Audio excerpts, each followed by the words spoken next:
At one point during the press introduction for the 2016 Yamaha FJR1300, talk turned to how time flies. And how, as we get older, events that seem like just a few years ago in fact transpired a decade or more beforehand. That's sort of how it is with the FJR1300. It seems like just the other day, overseas markets got the swoopy new sport tourer while we had to wait. The FJR debuted in '01 as in '02 model, but didn't arrive on these shores until '03. In '04 it was upgraded with ABS, and the '06 model year saw new styling plus the introduction of the A auto clutch version. There was another restyle along with the addition of throttle-by-wire in '13, and then in '14 came the S version with electronically adjustable suspension. That's a roundabout way of pointing out that the FJR is now 15 years old, which makes it something of a senior citizen in motorcycle terms. So maybe we shouldn't be surprised that it underwent major surgery.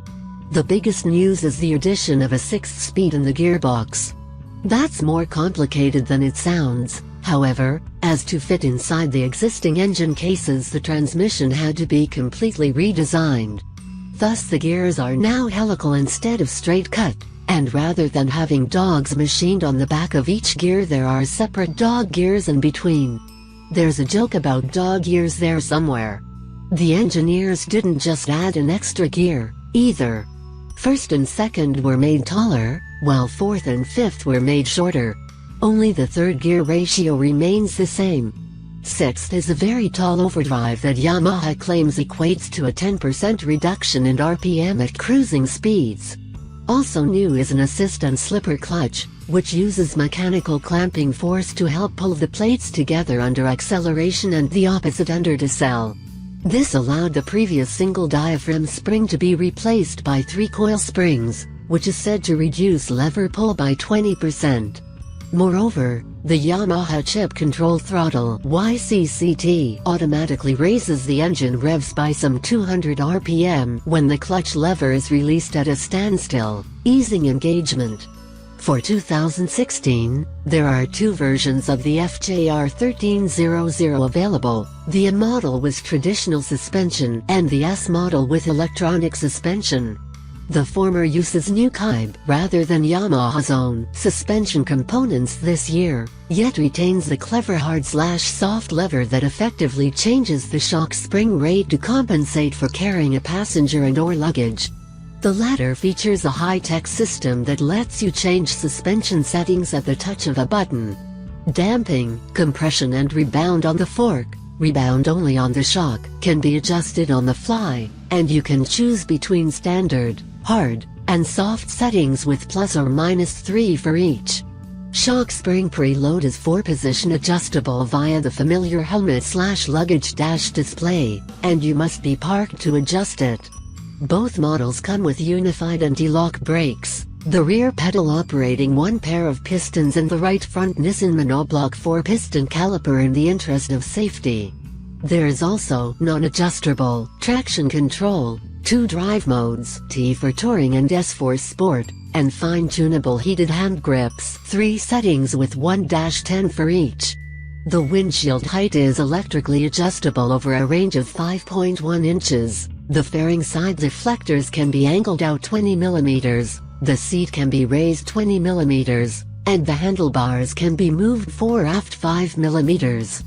Color-matched hard saddlebags come standard, and it's worth noting that they will not hold an adult-sized full-face helmet. Full LED lighting, headlights, taillights, and turn signals is another new addition. Plus the S version comes with sequential cornering lights that illuminate at 7, 11, and 16 degrees of lean angle. A new dash coating is said to reduce glare. To sample the 2016 FJR1300, Yamaha invited the motorcycling press to Phoenix, Arizona, where we spent 2 days riding 250 miles to scenic Sedona and back. Both A and S versions were available, and I spent 1 day aboard each. Despite not having ridden an FJR since 2012, I immediately felt right at home. The riding position is just right and only a tiny bit cramped from seat to peg, easily rectified by raising the seat to its higher position, an operation that takes mere seconds. The seat itself is plenty comfortable, and despite long stretches of highway I was never tempted to try the accessory comfort seat that Yamaha had brought along. That's an important consideration on a bike with a 6.6-gallon gas tank. Wind protection is mostly excellent, but while there is far less buffeting than with the previous generation windscreen, it's still pretty noisy. I adjusted it to where it was quietest and left it there. One thing is for certain, the 6-speed transmission is a godsend. The FJR has never really been buzzy, but shifting into top gear the motor is so smooth, it's eerie. Cruising at 75 miles per hour, the engine is barely turning 3,500 RPM. Yamaha claims the helical gears make for smoother shifting and smoother running, and we'd have to agree. The assist and slipper clutch works very well, but I'm not completely sold on the engine revs rising without my consent. That seemed to me to make the clutch engagement less smooth, though it undoubtedly helps prevent the bike from rolling backwards while starting off on an uphill. Exit the highway, point the FJR up a twisty mountain road like the one headed to rustic Jerome, and you're in for a roller coaster thrill ride. The Yamaha folks reminded us that the FJR1300A weighs 55 pounds less than Kawasaki's Konkawa's 14, and it does indeed handle very sportingly, despite being remarkably stable and planted. It's only when you push it hard into an off-camber, decreasing radius corner that you'll sense its heft and slight lack of cornering clearance compared to a sport bike. I had one scary moment when, while braking hard into a rippled right-hander, the ABS started cycling so aggressively that I crossed over the center line. But that was on the S version, and I admittedly had toggled the suspension to the max, so the fork was likely packing up. Beyond that, both FJRs performed flawlessly. That said, I do have a couple of misgivings. First is cost. While the Yamaha folks stress that the FJR1300ES costs $800 less than the base model BMW R1200RT, it's still priced at nearly $18,000, and the A model costs more than $16,000.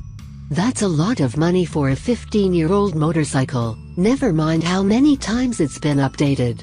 Second, while Yamaha added an inertial measurement unit (IMU) to control the cornering lights, that's not yet integrated with the anti-lock brakes or traction control, which is a major fail in today's high-tech sport touring market. Suffice it to say that while the hardware is now affordable, the R&D is cost-prohibitive, or at least failed to make it into this year's budget. While no one from Yamaha hinted as much, I wouldn't be surprised to see lean angle-sensitive ABS and TC incorporated in the very near future.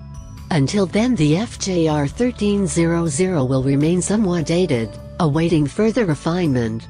As the bike's own dash display says when powering down, see you next time.